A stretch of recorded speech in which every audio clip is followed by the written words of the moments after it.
sisig recipes. We're just going to wait na ma-char yung isang side and then we'll flip it para makuha rin yung ganong consistency.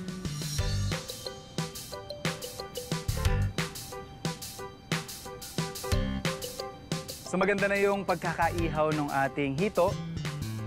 Set aside ko lang ito.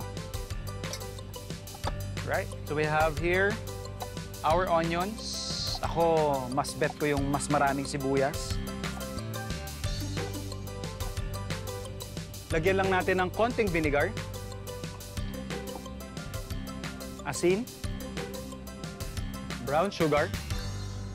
And then maraming paminta.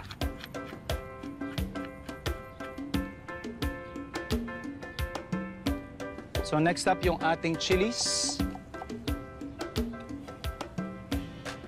In.